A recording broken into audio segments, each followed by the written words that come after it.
শেখ হাসিনার পতন চেয়েছি মনে, মনে। আল্লাহর কাছে দোয়া করেছি যে, "আল্লাহ আমরা তো পারতেছি না, আমাদের কোনো শক্তি নাই, সামর্থ্য নাই। তুমি তাদেরকে আল্লাহ তুমি শেখ হাসিনাকে উঠায় নিয়ে যাও, বেহেশতে নিয়ে যাও, রক্ষা করো।" বাস্তবতা এত দ্রুত যদি আমরা রাতারাতি রয়্যাল বেঙ্গল টাইগার হওয়ার চেষ্টা করি, অনভিপ্রেত মনে হচ্ছে। জিজ্ঞেস করেন যে, "তোমরা কোথা থেকে টাকা পাচ্ছ? কিভাবে টাকা পাচ্ছ? এর উৎস কি?" এগুলো তো আমরা জিজ্ঞাসা করছি না। আমরা চিন্তা করছি, "ও মাই গড! এরা সবাই অলি আল্লাহ, জিন্দা পীর। এদেরকে তো এই কথা জিজ্ঞেস করলে আমাদের শরীরে আগুন লেগে যাবে। আল্লাহ ঠাড়া পড়বে আমাদের মাথার উপরে।" এই ভয়ে আমরা তাদেরকে জিজ্ঞাসা করছি না। আমরা যদি ছাত্রদের দিকে তাকাই, তারা এখন দল গঠন করার কথা বলছে এবং তাদের কার্যালয় নিচ্ছে, নানান আয়োজন করছে, বিভিন্ন জায়গায় সভা সমাবেশ বিভিন্ন আয়োজন করছেন, ধুমধাম করে সেগুলো পালনও করা হচ্ছে। এই যে অর্থ, সেগুলো তারা কোথায় পাচ্ছে? এরকম একটা প্রশ্ন আমি মাসুদ হান্নান সমন্বয়ক, আলোচিত এবং পপুলার মুখ, তা করছিলাম যে এই যে রূপায়ণ টাওয়ারে আপনাদের অফিস, এটার ভাড়া আসলে কে দেয়? তিনি আসলে আমাকে এটার স্পষ্ট কোনো উত্তর দেননি। তিনি কোনো দলই প্রকাশ করে না। আওয়ামী লীগও করেছেন, বিএনপিও করছেন। দলগুলো কি আসলে প্রকাশ করে না যে তার কার্যকলাপগুলো করছে, তাদের অর্থের উৎসটা কি? এটা কি দলগুলো প্রকাশ করে না? একটু শুনি, তারপরে আসলে শুনবো যে এই যে কর্মকাণ্ডগুলো যেগুলো নিয়ে আলোচনা হচ্ছে, যে টাকার উৎস কি, এগুলি যে জুলাই চেতনার সাথে মানে যেটি নিয়ে বারবার জুলাই চেতনা করে বলা হয়, তার সাথে যায় নাকি সাংঘর্ষিক?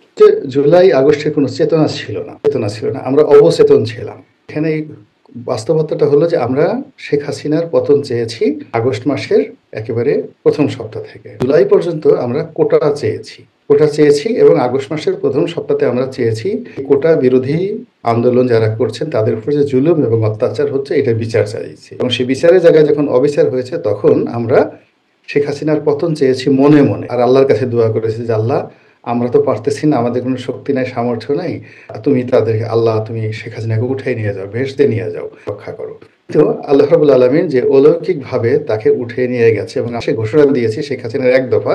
এটা আপনি দেখবেন যে আগস্টের ৫ তারিখে তো হলো, আগস্ট ১-২ তারিখের দিকে হয়তো এই কথাগুলো খুব মিনমিনিয়ে আমরা এই কথাগুলো বলেছি। এখন ছাত্রদের কথা বলেন আর অন্য যাদের কথাই বলেন, এরা সবাই সন্ত্রস্ত ছিল।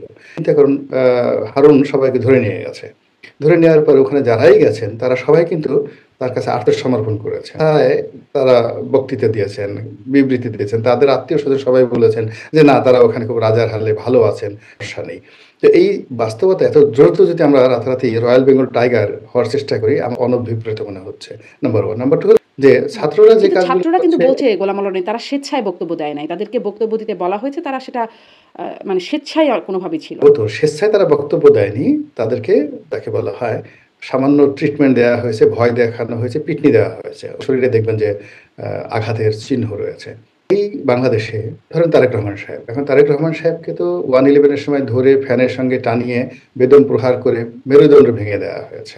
তারপরে ওই বড়, বড় জামাতের নেতা, বিএনপির নেতা সবাইকে তো গুম করে মেরে ফেলা হয়েছে। কিন্তু আগে তো তারা কখনোই এইভাবে স্বেচ্ছায় কোনো বক্তব্য দিয়েছেন বলে জানা নাই। যারা দিয়েছেন তারা রাজনীতি থেকে অ্যাবান্ডনেন্ট হয়ে গেছে। সেক্ষেত্রে প্রচলিত রাজনীতির যে তাহলে স্ট্রেংথ বা আরেকটা প্রশ্ন একটু পলিটিশিয়ানদের মাঝখানে যে করে ফেলি গোলাম মাওলানা। তাহলে যে বলা হয় যে তারেক রহমান, এবং একটা নথিও দেখানো হয়, সেটিও মানে পত্রিকাগুলোতে দেখেছি, তারেক রহমান ওই ঘটনার পরে মুচলেকা দিয়ে দেশ ছেড়েছেন, যে তিনি আর কখনো রাজনীতি করবেন না। এই বিষয়গুলো কি সত্য নয়?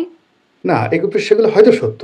এগুলো অবশ্যই সত্য। কিন্তু রাজনীতিতে এই বিষয়গুলো কখনো সাস্টেইন করে না। রাজনীতিতে সাস্টেইন করে অনেকগুলো কথা, যেমন শেখ হাসিনা একেবারে এরশাদ সাহেবের কাছ থেকে কত কোটি টাকা নিয়েছেন, গুনে, গুনে কিভাবে টাকা নিয়ে ১৯৮৬ সনে নির্বাচন করেছেন, ইট ইস ওপেন সিক্রেট। আমরা এগুলো আলোচনা করি না। যে সে বস্তা ভরে, ভরে টাকা সুধার সদনে পৌঁছে দেওয়া হয়েছে। আবার এরশাদ সাহেবকে দলে ভিড়ানোর জন্য তারেক রহমান সাহেব টাকা দিতে চেয়েছেন এরশাদ সাহেবকে। সেই তার যে ২০০৬ সনে যে নির্বাচন হওয়ার কথা ছিল, সেখানে তিনি এরশাদ সাহেবকে দলে ভিড়ানোর জন্য ওখানে এরশাদ সাহেবের সাথে তার ডিলটা হয়নি। হয় যে এরশাদ সাহেবকে ৩০ কোটি টাকা বা ৪০ কোটি টাকা দিতে চেয়েছেন, তিনি কোথায় টাকাটা পেলেন, কেন দিতে চেয়েছিলেন? এই জিনিসগুলো আসলে আমাদের রাজনীতির একটা নোংরা বিষয়। এটা ওপেন সিক্রেট। এই ওপেন সিক্রেটের কারণে কি হচ্ছে, ছাত্ররা ঠিকই বলেছেন যে আপনি আমাদের এই রূপায়ণটার অফিস নিয়ে প্রশ্ন করছেন। কিন্তু আওয়ামী লীগের যত বড় একটা অফিস হলো বঙ্গবন্ধু এভিনিউতে, এটা তো শত কোটি টাকার মূল্যের অফিস, কিভাবে হলো? বিএনপির যে পল্টন অফিসটি আছে, ওটাও তো একটা বিশাল শত কোটি টাকার একটা বিল্ডিং।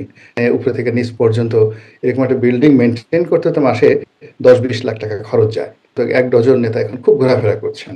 আপনি জিজ্ঞেস করেন যে, "তোমরা কোথা থেকে টাকা পাচ্ছ? কিভাবে টাকা পাচ্ছ? এর উৎস কি?" জিনিসগুলো তো আমরা জিজ্ঞাসা করছি না। মাই গড! এরা সবাই অলি আল্লাহ, জিন্দা পীর। এ কথা জিজ্ঞেস করলে আমাদের শরীরে আগুন লেগে যাবে, আল্লাহ ঠাড়া পড়বে আমাদের মাথার উপরে। এই ভয়ে আমরা তাদেরকে জিজ্ঞাসা করছি না। এই ছাত্র বেচারা, তাদেরকে সহজ সরল পেয়েছি, তরুণ পেয়েছি। এখন তাদেরকে যা পাচ্ছি জিজ্ঞাসা করছি, গাড়ি কেন, বাড়ি কেন, হঠাৎ করে তোমার ভুঁড়ি হইলো কেন, হয়ে গেছে, তাজা হয়ে গেছে। যা পাচ্ছি তাই করছে। খালি এদেরকে বাদ দিয়ে আপনি একটু বিএনপির যে সমস্ত লোক এই গত ৬ মাসে মোটা তাজা হয়ে গেছে। তারপর জামাতের যে সমস্ত লোক দেখবেন যে হঠাৎ করে রয়্যাল বেঙ্গল টাইগার হয়ে গেছে। এমন